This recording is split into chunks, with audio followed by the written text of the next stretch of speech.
নমস্কার বন্ধুরা, পঞ্চব্যঞ্জন হেসেলে আবার সবাইকে একটা নতুন রেসিপিতে স্বাগত। আজকের রেসিপি হচ্ছে চন্দন পিঠে। তার জন্য লাগছে নারকেল।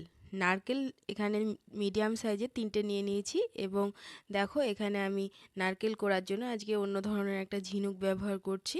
এটাতে খুব তাড়াতাড়ি নারকেল কোড়া যায়। এটা আমাদের গ্রাম বাংলা অঞ্চলে যখন বড়ি দেওয়া হয় তখন কুমড়ো খোঁড়ার জন্য ব্যবহার করা হয়।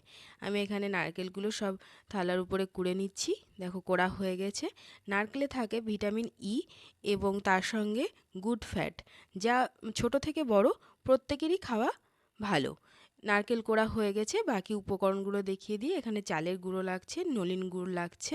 এই দুটোই মেন জিনিস এই পিঠেটার। এবং তার সঙ্গে এখানে ১.৫ লিটার দুধকে ঘন করে জাল দেওয়া আছে, চিনি লাগছে, আর তেজপাতা আর এলাচটাকে আমি ফাটিয়ে রেখেছি। এবার আমি আর জল লাগছে।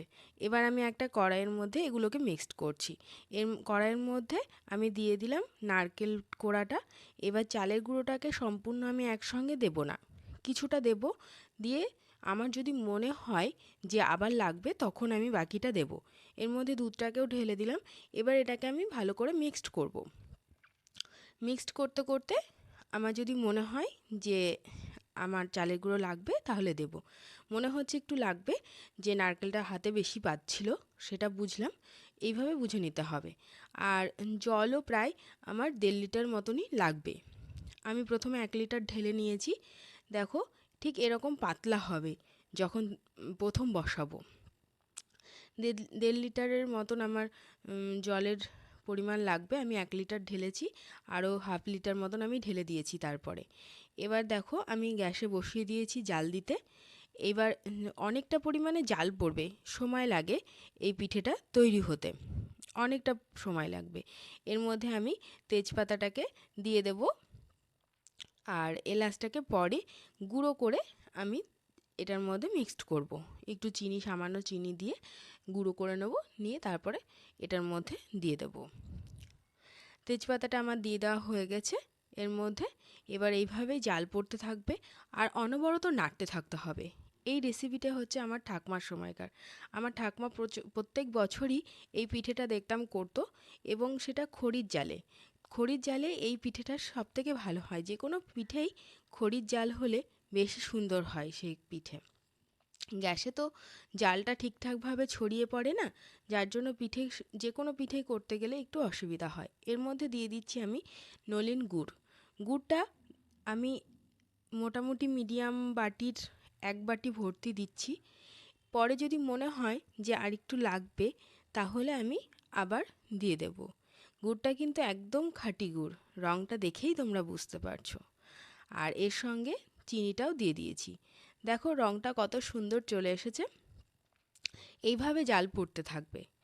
আর জাল যতক্ষণ পড়বে ততক্ষণ বুঝতে হবে যে যখন কড়াই থেকে উঠে উঠে আসবে ততক্ষণ আমাদের এইটাকে জাল দিয়ে যেতে হবে। দেখো আমি হাতে একটা ন্যাকড়া গেঞ্জি জড়িয়ে নিয়েছি, কারণ হচ্ছে এই পিঠে প্রচণ্ড ফুটতে থাকে এবং ফুটতে ফুটতে হাঁটতে ফোসকা পড়ে যায়। এখানে আমি এলাচটাকে গুঁড়ো করে রেখেছিলাম, সেই গুঁড়োটাও দিয়ে দিলাম। আর এটা জাল দিতে দিতে তোমাদেরকে একটা ভালো টিপস দিয়ে রাখি। ধরো দুধ সদ্য নষ্ট হয়ে যাচ্ছে জাল দিতে বসিয়ে দেখলে, তাহলে ওর মধ্যে ২ চা চামচ চিনি দিয়ে দাও, দিয়ে জাল দাও। দেখো দুধটা আর কেটে যাবে না, নষ্ট হবে না, দুধটা আবার ঠিকঠাক হয়ে যাবে। হুম, এরকম টিপস আমার চ্যানেলে প্রতিনিয়তই পেতে থাকবে। আর তার জন্য তোমাদের কি করতে হবে? তোমাদের করতে হবে আমার চ্যানেলকে সাবস্ক্রাইব, আর পাশে থাকা বেল আইকনটি প্রেস করতে যেন ভুলো না। তাহলে কিন্তু আমার যে কোনো আপলোড ভিডিও তোমার কাছে আগে পৌঁছাবে না। তার জন্য আগে পৌঁছানোর জন্য তোমাকে করতে হবে বেল আইকনটি প্রেস। আর লাইক, শেয়ার, কমেন্ট করতে যেন ভুলো না। দেখো আমার ইতিমধ্যে পিঠেটা প্রায় হয়ে এসেছে। দেখো কড়াই থেকে উঠে উঠে যাচ্ছে। এই অবস্থাতেই বুঝে নিতে হবে যে পিঠেটা আমার কমপ্লিট। আর ইতিমধ্যে তোমাদের সঙ্গে কথা বলতে বলতে আমি আর একটা কাজ করে রেখেছি। সেটা হচ্ছে আমি যে থালায় ঢালবো সেই থালাগুলোতে একটু সামান্য পরিমাণে ঘি হাত দিয়ে মাখিয়ে রেখেছি, কারণ এই পিঠেটা উঠতে তাহলে সুবিধা হবে।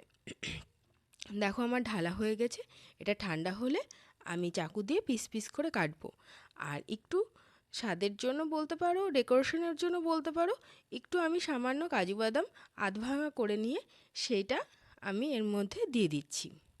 আর এটা কিন্তু খুব স্পিডে করতে হবে, যাতে এর উপরে সরভাব পড়তে পড়তেই এই কাজটাকে সারতে হবে। আর প্রচণ্ড গরম থাকে, খুব সাবধানতার সঙ্গে এই কাজটি সবাই করবে। এবার এটার উপরে হাত দিয়ে হালকা হাতে প্রেস দিয়ে দিয়ে এটাকে একটু ওর ভিতরে ঢুকিয়ে দেওয়ার চেষ্টা করতে হবে, যাতে উপর থেকে ঝরে না পড়ে। দেখো আমার সব কাজুর গুঁড়োটাই দেওয়া হয়ে গেছে। এবার আমি এটাকে হালকা হাতে প্রেস করে দিচ্ছি। আর তারপরে ঠান্ডা হলে এটাকে পিস পিস করে কেটে যে যেরকম ইচ্ছে সে সেরকমভাবে পরিবেশন করতে পারো, তাতে কোনো সমস্যা নেই।